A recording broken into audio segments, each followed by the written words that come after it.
ஒரு full founded ஸ்கிரிப்டை கொடுத்தாங்க என்கிட்ட. அதை படிக்கும்போதே வந்து நம்ம போயிட்டோம் 1965க்கு. செட்லையுமே வந்து என்ன சொல்லுவார் அவர்னா, இந்த பீரியட் வந்து எங்கேயாவது மிஸ் ஆகாம பாத்துக்கங்க. அவர் அப்பப்போ காமெடியா கூட சொல்லுவாரு, பிரதர் பாத்துக்கங்க பிரதர், வட்டம் போட்டு காட்டிடுவாங்க அப்படின்லாம் சொல்லுவாரு.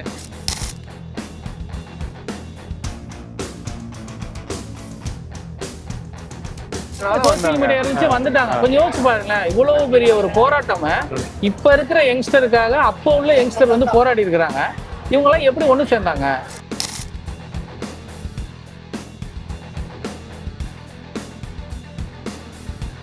ஷூட் பண்ணியிருக்கோம். காரைக்குடி, பொள்ளாச்சி, சிதம்பரம், ஹைதராபாத், இந்த மாதிரி நிறைய லொக்கேஷன் ஷூட் பண்ணியிருக்கிறோம். ஸ்ரீலங்கா போகும்போது என்ன சேலஞ்ச் இருந்தது எங்களுக்கு அப்படின்னா,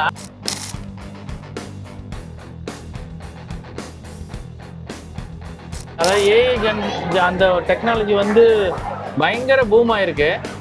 ஆனால் என்ன அதில் ஒரு பெரிய மைனஸாக இருக்கும் அப்படின்னா, நம்ம ஒரு டைம் மிஷினில் வந்து நம்ம ஏற போகிறோம், டைம் மிஷினுக்கு ஒரு டிக்கெட் எடுத்துருக்குறோம் அப்படிங்கிற ஒரு ஃபீல் தான். ஏன்னா ஸ்கிரிப்ட் படித்தோடனே நம்ம வந்து ட்ராவல் பண்ண ஆரம்பிக்கிறோம்.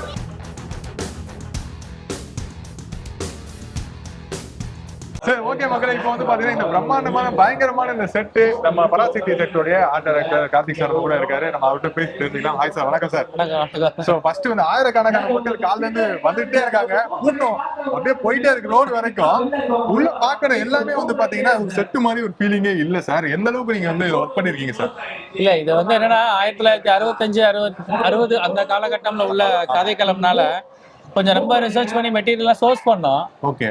ஸோ இது அந்த ஸ்க்ரீனோட போயிடாம மக்கள் அதை தொட்டு இந்த மண்மனம் மாறாம அனுபவிக்கட்டும் அப்படின்னு ஒரு சின்ன ஒரு ட்ரை பண்ணோம். எல்லாரும் வந்து பார்க்கட்டும்னு. நல்லா மக்கள் என்ஜாய் பண்றாங்க. ஸோ மக்களுக்காக ஏற்படுத்தப்பட்ட ஒரு விஷயம் தான் இது. Super sir. எப்பயும் வந்து ஒரு மாடர்ன் செட்டு போடணும்னா ஏதாவது ஒன்று வச்சு நம்ம பண்ணலாம், ஒரு இமேஜினேஷன்ல வந்து பண்ணிடலாம். பட் ஒரு விண்டேஜ் ஒரு ஆன்டிக் செட்டு போடணும் அப்படின்னா வந்து கொஞ்சம் நீங்க அதுக்கு ரிசர்ச் பண்ணி பயங்கரமா பண்ண வேண்டியது இருக்கு. குறிப்பா வெளில இருக்க ட்ரெயின்ல இருந்து பாத்தீங்க அப்படின்னா அது ஒரிஜினலா இன்ன வரைக்கும் அது வந்து செட்டா அப்படின்னே கண்டுபிடிக்க முடியல. அந்த அளவுக்கு வந்து ரொம்ப அந்த துருப்பிடிக்கிற விஷயங்கள் கூட அப்படியே ரொம்ப ரியலிஸ்டிக்கா இருக்கு. இந்த ரயில்வே ஸ்டேஷன் செட்டு போறதுக்கு உங்களுக்கு எவ்வளவு நாள் ஆச்சு சார்? இல்ல, இங்க வந்து நம்ம சும்மா சின்னதா தான் ட்ரை பண்ணிருக்கோம். படத்துல இருக்கு, நிறைய செட் எல்லாம் இருக்கு. ஸோ மக்கள் நம்ம பிகைண்ட் த ஸ்கிரீனுக்கு பின்னாடி என்னெல்லாம் ஒர்க் பண்ணிருக்காங்கன்றதுக்காக சின்ன சின்னதா இங்க வச்சிருக்கிறோம்.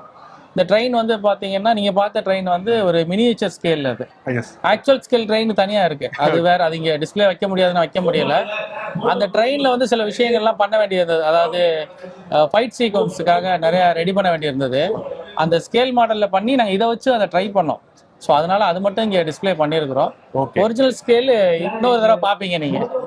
படத்துல வந்து நீங்க ஒரு ஆர்ட் டைரக்டர் தான் இந்த படத்தோட ஃபீலே வந்து கொண்டு போய் கொடுக்கக்கூடிய ஒரு பொறுப்புல வந்து இருப்பாங்க. ஸோ ஆண்டியோடு இந்த படம் வந்து அந்த காலத்துல நடக்கக்கூடிய அந்த இன்சிடென்ட் பேஸ் பண்ணி இருக்கக்கூடிய படம் அப்படிங்கிறதுனால அந்த ஃபீல் வந்து உங்களுக்கு பார்க்கும்போது எப்படி இருந்தது சார்? நம்ம போட்டோ செட் அந்த ஸ்கிரீன்ல பார்க்கறது எப்படி இருக்கு? இல்ல, படத்துல வந்து செட்டுன்றதை மீறி இந்த படம் வந்து நம்ம தமிழ் சார்ந்த படம். மொழி போருக்காக நிறைய வந்து நம்மளோட முன்னோர்கள் வந்து பாடுபட்ட விஷயங்கள்லாம் இருக்கு. ஸோ இதை வந்து இப்ப இருக்கிற யங்ஸ்டருக்கு தெரியணும். அதை வெறும் கதையா சொல்லிட்டா அவங்கள்ட்ட போய் சேராது. அந்த கதை களத்துக்கு மக்களை கூட்டிட்டு போகணும். அந்த ஒரு சேலஞ்ச் இருந்தது அந்த படத்துல. ஏன்னா இது வந்து நீங்க சொல்ற மாதிரி இது வந்து புதுசா ஒரு உலகத்தை யார் வேணாலும் உருவாக்கிடலாம். இது வந்து ஆல்ரெடி நம்ம முன்னோர்கள் வாழ்ந்த காலகட்டம்ன்றதுனால அந்த மனமும் அந்த மண் வார்த்தையும் மாறாம மக்கள்கிட்ட கொண்டு போய் சேர்க்கணுன்றதுல ரொம்ப தெளிவா இருந்தோம். அதனால நிறைய ரிசர்ச் பண்ணோம். புக்கா இருக்கட்டும், ஊரா டிராவல் பண்ணோம், நிறைய மெட்டீரியல் பல ஊர்ல போய் கலெக்ட் பண்ணோம். சில பொருள்லாம் கிடைக்கல, அதெல்லாம் ரீக்ரியேட் பண்ணோம். இந்த சோர்சிங்கே எங்களுக்கு கிட்டத்தட்ட ஒரு 2 இயர்ஸ் ஆச்சு இந்த ப்ராசஸ்க்கு. அதுக்கப்புறம் தான் நாங்கள் ஷூட்டுக்கே டிராவல் பண்ணோம். Super sir. அது குறிப்பா அந்த பேப்பர்ஸ்லாம் கூட வந்து அப்படியே வந்து அதே மாதிரி இருக்கு. அந்த பேப்பர், அந்த நோட் புக்ஸ் எல்லாமே வந்து அதை யூஸ் பண்ண அந்த பழைய காலத்துல உள்ள அதே அது ஃபீல் வந்து கொடுக்குது. அது மட்டும் இல்லாம சார் வந்து என்ன சொன்னார் சார்? சிவா சாரா இருக்கட்டும், டைரக்டர் மேம் ஆகட்டும், என்ன வந்து சொன்னாங்க உங்களுக்கு பார்த்துட்டு? சிவா சார் வந்து டெய்லி வந்து பாப்பாரு. டெய்லி வந்து ஒரு செட்லயுமே வந்து என்ன சொல்லுவாரு அவர்னா, இந்த பீரியட் வந்து எங்கேயாவது மிஸ் ஆகாம பாத்துக்கங்க. அவர் அப்பப்ப காமெடியா கூட சொல்லுவாரு, பிரதர் பாத்துக்கங்க பிரதர், வட்டம் போட்டு காட்டிடுவாங்க அப்படின்லாம் சொல்லுவாரு. ஏன்னா அதுல வந்து அந்த மாதிரி விஷயம்லாம் நடந்தது. டைரக்டர் வந்து பயங்கர ஹாப்பி. என்னன்னா அவங்களோட கதை வந்து இது வந்து கதையை மீறி உண்மை சம்பவங்களும் இருக்கு இந்த படத்துல. சோ அதுல எதுவுமே அது ஒரு மாற்றம் நடந்துடக்கூடாது, எங்கேயுமே வந்து ஃபேக் ஆயிடக்கூடாது. சோ எல்லாமே வந்து ரியல் லொகேஷன்ல போய் பண்ணணும்ன்றதுலயும் தெளிவா இருந்தாங்க. இந்த படத்துல பாத்தீங்கன்னா நிறைய விஷயங்கள் ரியல் லொகேஷன் இப்ப லைவ்ல போய் ஷூட் பண்ணிருக்கிறோம். ஓகே. அங்கேயும் எங்களுக்கு பல சேலஞ்சு இருந்தது. ஏன்னா அந்த லொகேஷன் இப்ப பாத்தீங்கன்னா சில அப்டேஷன் எல்லாம் நடந்திருக்கும் இல்லையா, அதோட கலரா வேறையா இருக்கும், அதோட டெக்னாலஜியா வந்து இன்னைக்கு பாத்தீங்கன்னா ஏசி வெளியில பாத்தீங்கன்னா ஏசியோட அவுட்டோர் யூனிட்ஸ், வெர்டிஃபைல் டைல், இப்போ உள்ள டெக்னாலஜி லிஃப்ட், இந்த மாதிரிலாம் கொஞ்சம் அப்டேட் ஆயிட்டாங்க. இதெல்லாம் கொஞ்சம் நாங்க போய் மாடிஃபிகேஷன்லாம் பண்ண வேண்டியது இருந்துச்சு. அந்த மாதிரி பண்ணி நாங்க அதை கொஞ்சம் பழையதா மாத்தி அப்படிலாம் ஷூட் பண்ணிருக்கோம். அந்த படம் உண்மையிலேயே அந்த டைம்ல யூஸ் பண்ண ரொம்ப கிடைக்காத அந்த பொருள் ரொம்ப கஷ்டப்பட்டு நீங்க சூஸ் பண்ணதா ஏதாவது இருக்கா சார்? இல்ல, இந்த படத்துல நிறைய விஷயங்கள் அப்படி இருக்கு, சின்ன சின்ன விஷயங்கள் எல்லாமே. ஒரு டெலிபோனா இருக்கட்டும் கூட, டெலிபோன் பாத்தீங்கன்னா இப்ப நமக்கு பழைய ஓல்ட் மாடல் டெலிபோன்லாம் கிடைக்குது. ஆனா நீங்க நம்ம ஒரு ஹீரோ அதை எடுத்து பேசுறாரு, ஒரு ஹீரோயின் அதை எடுத்து பேசுறாங்க அப்படின்னா அதுக்கு நம்ம க்ளோஸ் கட் பண்ணும்போது அதோட டீடைல்னஸ்லாம் தெரியும். ஸோ அதோட கேபிள்லாம் பாத்தீங்கன்னா இப்ப இருக்கலாம் சிந்தட்டிக் கேபிளா இருக்கும். பழசுலாம் பாத்தீங்கன்னா அது ஒரு ஃபேப்ரிகேஷன்ல இருக்கும். அது ஒரு ஸ்லீவ்னா அந்த ஸ்லீவுக்கு மேல வந்து ஒரு ஃபேப்ரிக் இருக்கும், அந்த டீடைல்லாம் இருக்கும். இது மாதிரி சின்ன சின்னது நிறைய இருக்கு. அது மாதிரி அதெல்லாம் வந்து நம்ம திருப்பி ரெடி பண்ற மாதிரி ஆயிடுச்சு. அதெல்லாம் அது சொன்ன அந்த படம் ஃபுல்லா அந்த மாதிரி ஒர்க் இருக்கு. சின்ன சின்ன விஷயங்கள் சொல்றேன். அவர் எழுதுற ஒரு பேனாவா இருக்கட்டும், அதுக்கு ஒரு இங்க் ஃபில் பண்ணணும்னா அதுக்கு ஒரு இங்க் பாட்டிலா இருக்கட்டும், இது மாதிரி நீங்க படத்துல நிறைய பாப்பீங்க, சின்ன சின்ன விஷயங்கள் பாப்பீங்க. இந்த படத்துடைய கதையை நீங்க முதல்ல கேட்ட உடனே நீங்க வந்து மைண்ட்ல என்ன சார் வந்து உங்களுக்கு என்ன தோணுச்சு? இல்ல, முதல்ல வந்து டைரக்டர்ஸ் தான் வந்து என்னை கூப்பிடும் போதே வந்து இது ஒரு பீரியட் ஃபிலிம், நிறைய ஒர்க் இருக்கும். ஆக்சுவலா வந்து நான் வந்து கமர்ஷியல் இண்டஸ்ட்ரியில ஒர்க் பண்ணிட்டு இருக்கிறேன், விளம்பர படங்கள்லாம். அவங்க கூப்பிடும் போது என்கிட்ட சொன்ன விஷயம், இந்த படம் வந்து பீரியட் விஷயமா இருக்கிறதுனால கொஞ்சம் ஃபுல் அண்ட் ஃபுல் ரிசர்ச் பண்ற மாதிரி இருக்கும், கூடயே ஒர்க் பண்ற மாதிரி இருக்கும், கூடயே டிராவல் பண்ற மாதிரி இருக்கும்லாம் சொல்லி தான் கூப்பிட்டாங்க. ஆன்லைன் சொன்னாங்க, சொல்லிட்டு நீங்க வந்து கதையை படிச்சுட்டு வாங்க அப்படின்னா ஒரு ஃபுல் ஃபவுண்டட் ஸ்கிரிப்டை கொடுத்தாங்க என்கிட்ட. அதை படிக்கும் போதே வந்து நம்ம போயிட்டோம் 1965க்கு. ஏன்னா நம்ம வீட்லயே வந்து பாத்தீங்கன்னா நம்ம அப்பா தாத்தாலாம் நமக்கு சின்ன சின்ன கதைகள் சொல்லிதான் நம்ம சின்ன வயசுல எல்லாம் வளர்றோம் இல்லையா. அப்போ அவங்க வாழ்ற வாழ்க்கையை தான் நம்ம கதையா சொல்லிட்டு இருந்தாங்க. ஸோ இது படிக்கும் போதே அது வந்து நமக்கு கனெக்ட் ஆகுது. ஸோ பரவாயில்ல, நம்ம அப்பா அம்மா இதை தானே சொன்னாங்க நம்ம கிட்ட அப்படின்ற மாதிரி. இன்னொரு விஷயம் வந்து நம்ம ஒரு டைம் மிஷின்ல வந்து நம்ம ஏற போறோம், டைம் மிஷினுக்கு ஒரு டிக்கெட் எடுத்துருக்கிறோம் அப்படிங்கிற ஒரு ஃபீல் தான். ஏன்னா ஸ்கிரிப்ட் படிச்ச உடனே நம்ம வந்து டிராவல் பண்ண ஆரம்பிக்கிறோம். நமக்கு பின்னாடி அது ஒரு யாருக்கும் கிடைக்காத ஒரு விஷயம். அப்படி ஒரு உலகத்தை நம்மளே உருவாக்கி அந்த உலகத்துக்குள்ள நம்ம வாழ போறோம், நம்ம டிராவல் பண்ண போறோம்ன்ற ஒரு விஷயம் இருக்கு இல்லையா, பயங்கர என்ஜாய்மெண்டா இருந்துச்சு. Super sir. அது வந்து ஒரு மைல்ஸ்டோனா இருக்கும் நினைக்கிறேன் உங்களுடைய கரியரை பொறுத்த வரைக்கும்.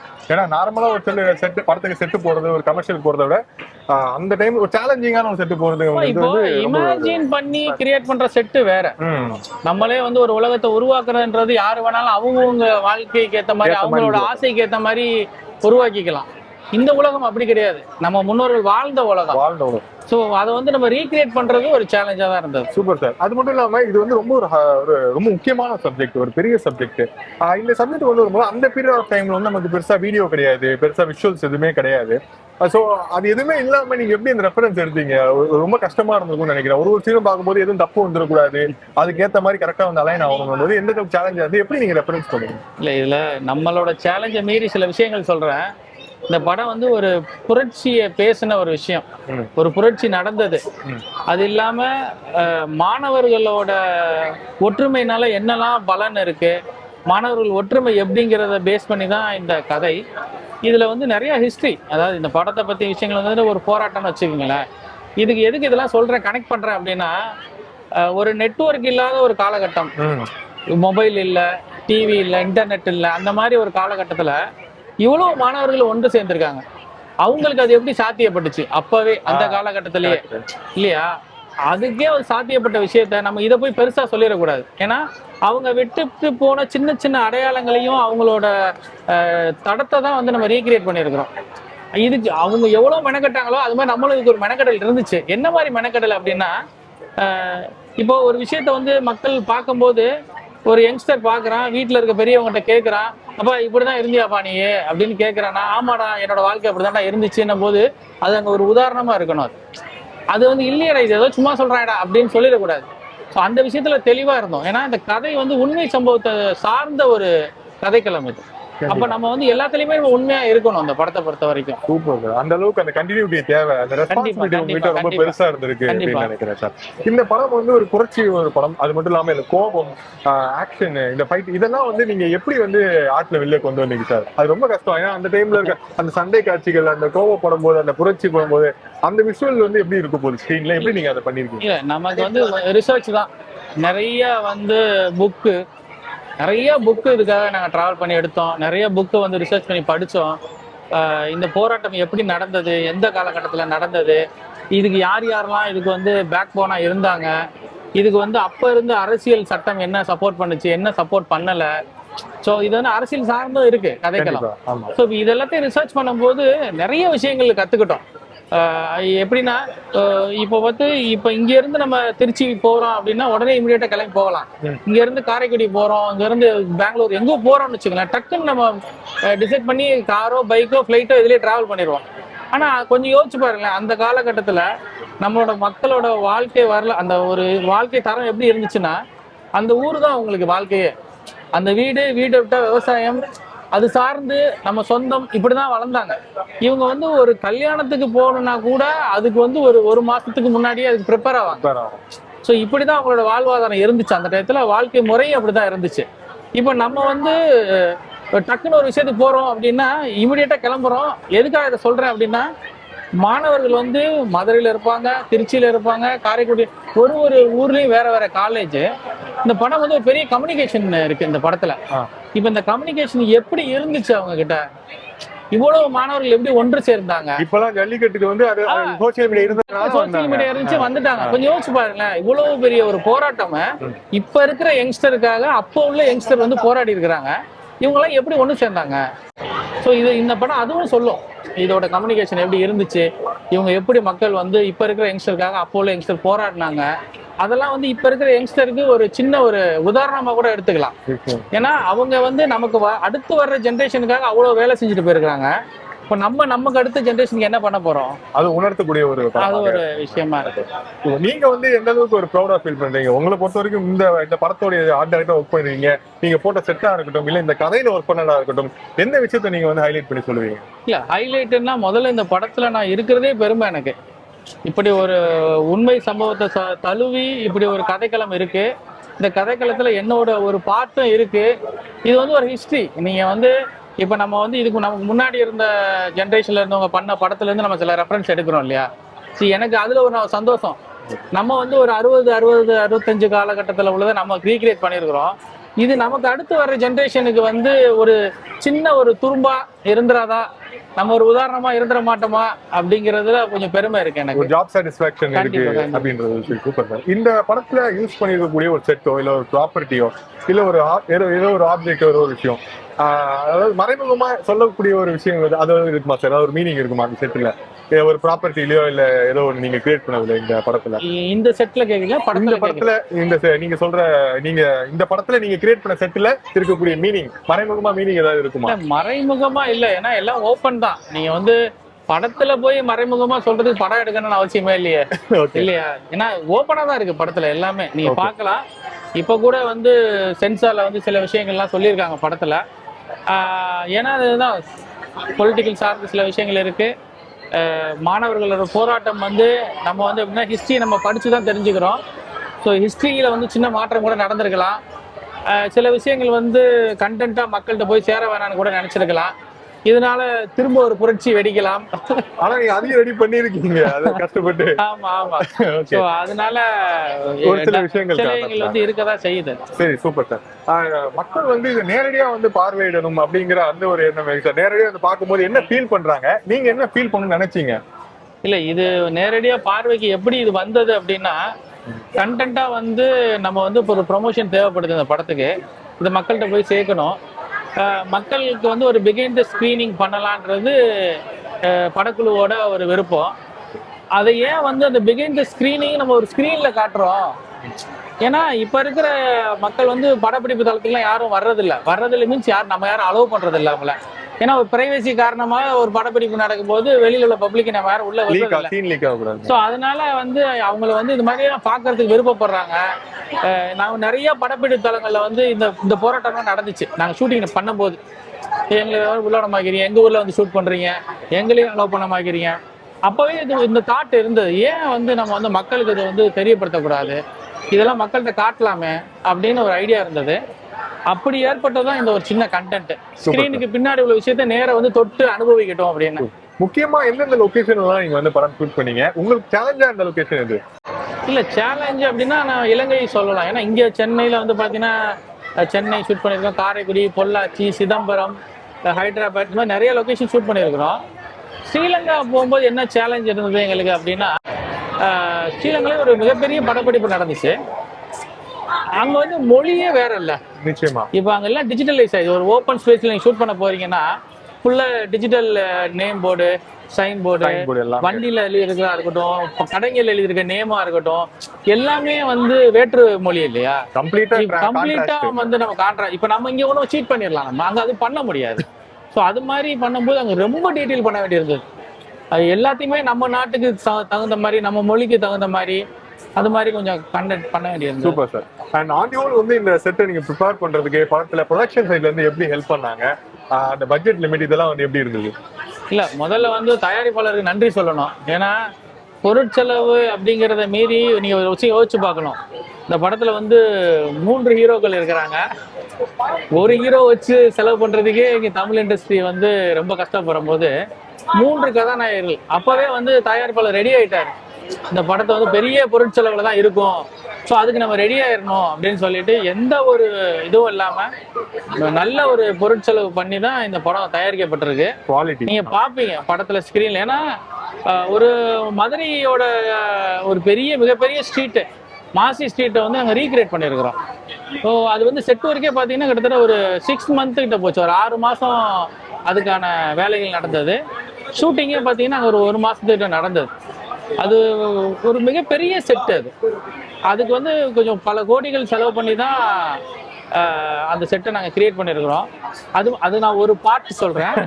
இது மாதிரி படத்துல நிறைய செட் இருக்கு. Super sir. நீங்க சொன்ன லொகேஷன்ல இருந்து என் மைண்ட் அப்படியே போயிட்டு இருக்கு. அங்க இங்க அப்படியே அப்பா எப்போ எந்த அளவுக்கு ஒர்க் பண்ணிருப்பாங்க அப்படின்னு சொல்லிட்டு. இந்த படத்தை பார்த்துட்டு வரும்போது மக்கள் மனசுல வந்து என்ன ஒரு விஷயம் தோணும்? இளைஞர்கள் மனசுல என்ன விஷயம் தோணும்? இல்ல மைனஸ்ன்னு சொல்றதுக்கு ஒண்ணு மைனஸ் இல்ல. படத்தை பார்த்துட்டு வந்த உடனே மக்கள் மத்தியில மனசுல என்ன தோணும்? இளைஞர்கள் மனசுல என்ன தோணும்? இல்ல இந்த படம் வந்து இளைஞர்களுக்குன்னு ஒரு பக்கம் எடுத்துக்கிட்டா கூட இது இளைஞர்களுக்கு தான். ஏன்னா இளைஞர் ஒன்று சேர்ந்தால் எதெல்லாம் சாத்தியப்படும், எந்த அளவுக்கு வந்து இளைஞர்னால ஜென்ரேஷன் அந்த கான்செப்டே மாறும் அப்படிங்கிறதுக்கு இது உதாரணமா இருக்கும். இதை பார்த்தாங்கன்னா இப்ப இருக்கிற இளைஞர்கள் வந்து நமக்கு அடுத்து வர்ற ஜென்ரேஷனுக்கு நம்ம என்ன செய்ய போறோம் அப்படிங்கிற ஒரு தாட்டும் வரும். Super sir. உங்களை பார்த்து இந்த படத்துல நிச்சயமா இன்ஸ்பயர் ஆவாங்க நிறைய பேர். நிறைய ஆர்ட் டைரக்டர் வளர்ந்து வந்துட்டு இருப்பாங்க. ஸோ அவங்களுக்கு நீங்க என்ன சொல்ல விரும்புறீங்க? இனி வரக்கூடியவங்களுக்கு நீங்க என்ன சொல்ல விரும்புறீங்க ஆஸ் ஆர்ட் டைரக்டர்? இல்ல ஆர்ட் டைரக்டர்னா இது எப்படி சொல்றதுன்னா ஒரு பெருமையா கூட சொல்லலாம்னு வச்சுங்களேன். நான் ஒரு விஷயம் ஆசைப்படுறேன் அப்படின்னா அந்த உலகத்தை என்னால உருவாக்க முடியும், அதுல போய் நான் சிம்மாசனம் போட்டு உட்கார முடியும் அப்படிங்கிற ஒண்ணு இருக்கு இல்லையா? அது மாதிரி அடுத்து வர்ற ஜென்ரேஷன்ல உள்ள யங்ஸ்டர்ஸ் இதை வந்து எப்படி சொல்றதுன்னா இப்ப டிஜிட்டலைஸ்ட் ஆயிடுச்சு எல்லாமே. இப்போ நிறைய பேர் பாத்தீங்கன்னா இப்போ வந்து நம்ம ஒண்ணு செட் பண்ணோம், கிரீன் ஸ்கிரீன் இருக்கு, நம்ம போட்டு கீப் பண்ணிட்டு நமக்கு தேவையான செட்டை கொண்டு வரலாமே அப்படின்னு வந்துடுறாங்க. ஆனா அந்த செட்டுக்குரிய அந்த மரியாதையும் அந்த அந்த அந்த கண்டினியூட்டியும் இருக்கு இல்லையா? அது எந்த அளவுக்கு யூனிக்கான ஒரு விஷயம். அது என்னைக்காவது மாறுமா? இல்லைன்னா வந்து அதோடைய அருமை வந்து இன்னும் ஏறிட்டே போகுமா? சோ அதை நினைச்சு வந்து நிறைய ஆர்ட் டைரக்டர்ஸ் வந்து யோசிச்சுட்டு இருக்காங்க. சோ அதை பத்தி உங்களுடைய கருத்துக்கள்? இப்ப வந்து ஆர்டிபிஷியல் இன்டெலிஜென்ட், அதாவது அந்த டெக்னாலஜி வந்து பயங்கர பூம் ஆயிருக்கு. ஆனா என்ன அதுல ஒரு பெரிய மைனஸா இருக்கும் அப்படின்னா, நீங்க என்னதான் வந்து அதுக்கு வந்து கமெண்டிங் கொடுத்து நீங்க ஒரு விஷுவல் கிரியேட் பண்ணாலுமே நீங்க வந்து அதுக்கு ஒரு என்ன சொல்றது, அதுக்கு ஒரு முன்னுதாரணமா ஒரு பொருள் தேவைப்படும். இப்ப நீங்க வந்து ஒரு விர்ச்சுவல் ஸ்கிரீன்ல ஷூட் பண்றீங்க அப்படின்னா என்னதான் ஸ்கிரீனிங் பின்னாடி இருந்தாலும் அதோட இன்ட்ராக்ட் பண்றதுக்கு நீங்க ஃபோர்கிரவுண்ட்ல வந்து ரீக்ரியேட் பண்ணி தான் ஆகணும். நீங்க என்ன ரீக்ரியேட் பண்றீங்களோ இதோட கலர் பேலட்டை எடுத்து தான் பிஹைண்ட் த ஸ்கிரீன்ல வருவாங்க. ஸோ அதுக்கு அங்கே ஒரு ஆர்ட் டைரக்டர் தேவைப்படுவான். நீங்க அங்கே கிரியேட் பண்றதுக்கும் 3Dல ஒர்க் பண்றதுக்கும் ஒரு ஆர்ட் டைரக்டர் தேவைப்படுவான். ஸோ மெட்டீரியல் தான் வேற. ஆனா அங்க ஒரு ஆர்ட் டைரக்டர் இருக்கணும். எங்க போனாலும் நீங்க ஒரு கல்யாண வீட்டுக்கே போனாலும் அங்க ஒரு ஆர்ட் டைரக்டர் தேவை. இல்லையா? ஒரு ஈவெண்ட்டாக இருக்கட்டும், எதுவாக இருந்தாலும் அங்கே ஒரு ஆர்டேட்டர் தேவை. அவங்களுக்கு ஸ்கோப் இருக்கு. சினிமா தான்ன்றது கிடையாது ஆர்டேட்டரோட வேலை. சினிமா மீறி இந்த மாதிரி விஷயங்கள்லாம் இருக்கு.